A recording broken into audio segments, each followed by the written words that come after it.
നമസ്കാരം. ഇൻഫർമേഷൻ മീഡിയയുടെ പുതിയൊരു വീഡിയോസിലേക്ക് എല്ലാ കൂട്ടുകാർക്കും ഒരിക്കൽ കൂടി സ്വാഗതം.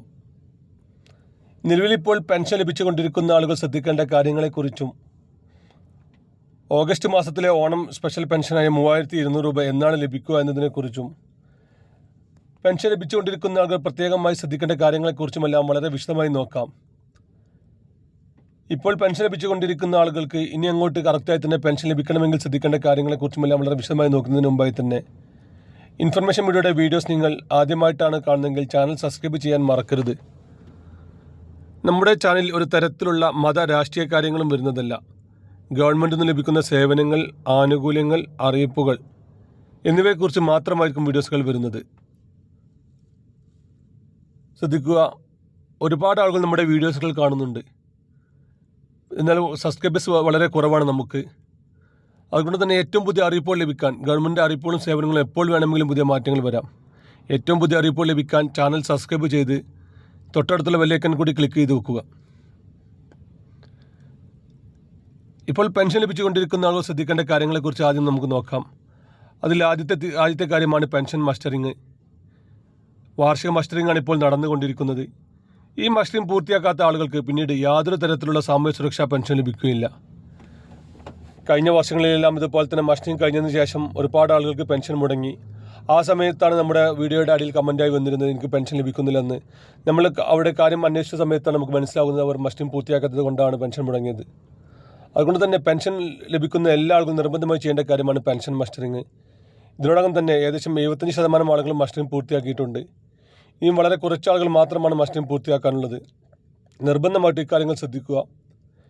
നമ്മുടെ വീഡിയോസിനടിയിൽ ഒരുപാട് കമൻറ്റുകൾ വന്നിരുന്നു, ഞാൻ വിദേശത്താണ്, എനിക്ക് മസ്റ്ററിംഗ് പൂർത്തിയാക്കാൻ സാധിച്ചില്ല, ഇനി എന്നാൽ മസ്റ്ററിംഗ് പൂർത്തിയാക്കുക. അതുപോലെ തന്നെ ഹോസ്പിറ്റലിൽ അഡ്മിറ്റാണ്, മസ്റ്ററിംഗ് പൂർത്തിയാക്കാൻ സാധിച്ചിട്ടില്ല എന്നെല്ലാം. അങ്ങനെ ഹോസ്പിറ്റലിലെ ആളുകളെല്ലാം നിങ്ങൾ അക്ഷയ കേന്ദ്രങ്ങളിലെ സ്റ്റാഫുമായി ബന്ധപ്പെട്ട് ഹോസ്പിറ്റലിൽ നിന്നെങ്കിലും മസ്റ്ററിംഗ് പൂർത്തിയാക്കാൻ ശ്രദ്ധിക്കുക. അതല്ല നിങ്ങൾ വിദേശത്താണ്, നിങ്ങൾക്ക് നാട്ടിൽ വരാൻ കഴിയാത്ത അവസ്ഥയിലാണുള്ളതെങ്കിൽ നാട്ടിൽ വരുന്ന സമയത്തായിരിക്കും നിങ്ങൾക്ക് മസ്റ്ററിംഗ് ചെയ്യാൻ സാധിക്കുക. അതുവരെ ഇനി അങ്ങോട്ട് ആഗസ്റ്റ് മാസം മുതൽ നിങ്ങൾക്ക് പെൻഷൻ ലഭിക്കുകയില്ല. അടുത്ത അവസരം എന്നാണ് വരിക എന്ന് നമുക്ക് അറിയാൻ സാധിക്കില്ല. ആ അവസരം വരുന്നത് വരെ നമുക്ക് നമ്മുടെ പെൻഷൻ എന്നേക്കുമായി തടസ്സപ്പെടും. അതിനുശേഷം നിങ്ങൾ നാട്ടിൽ വരുന്ന സമയത്ത് നിങ്ങൾ മസ്റ്ററിംഗ് പൂർത്തിയാക്കിയാൽ അതിനുശേഷമുള്ള പെൻഷൻ മാത്രമാണ് നിങ്ങൾക്ക് ലഭിക്കുക. അതുകൊണ്ട് തന്നെ നിർബന്ധമായിട്ട് ഈ കാര്യങ്ങൾ പ്രത്യേകം ശ്രദ്ധിക്കുക. ഇനി നമ്മൾ നോക്കാൻ പോകുന്നത് ജൂലൈ മാസത്തിലെ പെൻഷൻ ഇപ്പോൾ എല്ലാ ആളുകൾക്കും ലഭിച്ചു. ഓഗസ്റ്റ് മാസത്തിലെ പെൻഷൻ വിതരണവുമായി ബന്ധപ്പെട്ട കാര്യമാണ്. നമുക്കറിയാം, ഇപ്പോൾ 1.5 വർഷത്തോളമായി കറക്റ്റായി തന്നെ എല്ലാ മാസവും പെൻഷൻ ലഭിക്കുന്നുണ്ട്. അതിന് മുമ്പ് കുടിശ്ശിക ഏകദേശം 8-9 മാസത്തോളം കുടിശ്ശിക ഉണ്ടായിരുന്നു. അത് ചില മാസങ്ങളിൽ പെൻഷൻ്റെ കൂടെ തന്നെ ഓരോ മാസത്തെ കുടിശ്ശിക കൂടി നൽകി. ഇപ്പോൾ ഇനി 3 മാസത്തെ കുടിശ്ശിക മാത്രമാണ് ഇപ്പോൾ ബാക്കിയുള്ളത്. അതിലൊരു മാസത്തെ കുടിശ്ശികയാണ് ഈ ആഗസ്റ്റ് മാസത്തിൽ നമുക്ക് ലഭിക്കുക. ആ ഒരു കുടിശ്ശിക കൂടി ലഭിച്ച് നമുക്ക് 3200 നമ്മുടെ അക്കൗണ്ടിൽ ലഭിക്കുന്നതാണ്. ഈ മാസം അവസാനത്തിലായിരിക്കും ഓണം വരിക. ഓണത്തിന് മുമ്പായി തന്നെ എല്ലാ ആളുകൾക്കും പെൻഷൻ കുടിശ്ശിക നൽകാനാണ് ഇപ്പോൾ സർക്കാർ ആലോചിക്കുന്നത്. ഈ വർഷം അവസാനത്തിലായിരിക്കും പഞ്ചായത്ത് ഇലക്ഷൻ നടക്കുക. ഇനി 3 മാസങ്ങൾക്കപ്പുറമാണ് പഞ്ചായത്ത് ഇലക്ഷൻ ബാക്കിയുള്ളത്. അതിനുശേഷം വരുന്ന നിയമസഭാ ഇലക്ഷൻ കൂടി കണക്കിലെടുത്തുകൊണ്ട് തന്നെ ഇലക്ഷന് മുന്നോടിയായി തന്നെ മുഴുവൻ പെൻഷൻ കുടിശ്ശിക നൽകാനാണ് ഇപ്പോൾ സർക്കാർ ആലോചിക്കുന്നത്. അതിനെ കൂടെ തന്നെ ചിലപ്പോൾ പെൻഷൻ പണം വർദ്ധിപ്പിക്കാനും സാധ്യത കാണുന്നുണ്ട്. 1750 രൂപയോ 1800 രൂപയോ ആയിരിക്കും അവർക്ക് പെൻഷൻ ലഭിക്കുക.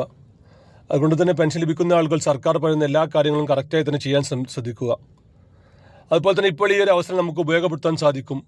കഴിഞ്ഞ വർഷങ്ങളിലെല്ലാം പെൻഷൻ തടഞ്ഞ ഒരുപാട് ആളുകളുണ്ട്. ചെറിയ ചെറിയ കാര്യങ്ങൾ പറഞ്ഞായിരിക്കും നമ്മുടെ പെൻഷനെല്ലാം തടഞ്ഞു വെച്ചിട്ടുണ്ടായിരുന്നത്. വീട്ടിൽ AC ഉള്ള കാര്യം, അതുപോലെ തന്നെ വീട് ചിലപ്പോൾ 2000 സ്ക്വയർ ഫീറ്റിന് കുറച്ച് കൂടുതലുള്ള ആളുകൾ, അതല്ലെങ്കിൽ പെൻഷന് അപേക്ഷിക്കുന്ന സമയത്ത് തന്നെ ഇതെല്ലാം തടഞ്ഞ സംഭവങ്ങൾ, അങ്ങനെ ഒരുപാട് കാര്യങ്ങൾ ഉണ്ടായിട്ടുണ്ട്. അങ്ങനെയുള്ള ആളുകൾക്ക് ഇപ്പോൾ ഈ ഒരു അവസരം മുതലെടുക്കാൻ സാധിക്കും. പെൻഷന് വീണ്ടും അപേക്ഷിക്കാൻ സാധിക്കും. അങ്ങനെ അപേക്ഷിക്കുന്ന സമയത്ത് വാർഡ് മെമ്പറുമായി ബന്ധപ്പെട്ട് കഴിഞ്ഞാൽ നിങ്ങളുടെ പെൻഷൻ അപ്രൂവൽ ആകാൻ സാധ്യത കൂടുതലാണ്. നമുക്കറിയാം, പഞ്ചായത്ത് ഇലക്ഷൻ സമയത്തായിരിക്കും നമ്മുടെ വാർഡ് മെമ്പറും അതുപോലെ തന്നെ വാർഡ് കൗൺസിലറുമെല്ലാം നമ്മളുമായി കൂടുതൽ അടുക്കുന്നത്. ഈ ഒരു അവസരം പെൻഷൻ ലഭിച്ചുകൊണ്ടിരിക്കുന്ന ആളുകളും അതുപോലെ തന്നെ കഴിഞ്ഞ കുറച്ച് മാസങ്ങളായി പെൻഷൻ മുടങ്ങിയ ആളുകളും പരമാവധി ഉപയോഗപ്പെടുത്താൻ ശ്രദ്ധിക്കുക. ഒരു പുതിയ പെൻഷന് കൂടി നിങ്ങൾ അപേക്ഷ സമർപ്പിക്കുക. വളരെ 50 രൂപ മാത്രമായിരിക്കും പുതിയ പെൻഷൻ അപേക്ഷിക്കാൻ അക്ഷയ കേന്ദ്രങ്ങൾ ഈടാക്കുന്നത്. ഒരുപക്ഷെ ചിലപ്പോൾ നിങ്ങൾക്കിത് അപ്രൂവൽ ആയേക്കാം. ഇതൊരു ഉറപ്പുള്ള കാര്യമല്ല. എങ്കിലും വാർഡ് മെമ്പർമാർ കൂടുതൽ പരിശ്രമിക്കും ഈ ഒരു അവസരത്തിൽ നിങ്ങൾക്ക് പെൻഷൻ തരാൻ. വീഡിയോ ഇഷ്ടപ്പെടുന്നത് കരുതുന്നു. ഇതുപോലത്തെ ചെറിയ ചെറിയ ഇൻഫർമേഷൻ വീഡിയോകൾക്ക് വേണ്ടി ചാനൽ സബ്സ്ക്രൈബ് ചെയ്ത് മറ്റു കൂട്ടുകാരിലേക്ക് ഷെയർ ചെയ്ത് കൊടുക്കുക. നമുക്കൊരു പുതിയ വീഡിയോസുമായി കാണാം. അതുവരേക്കും എല്ലാ കൂട്ടുകാർക്കും നന്ദി, നമസ്കാരം.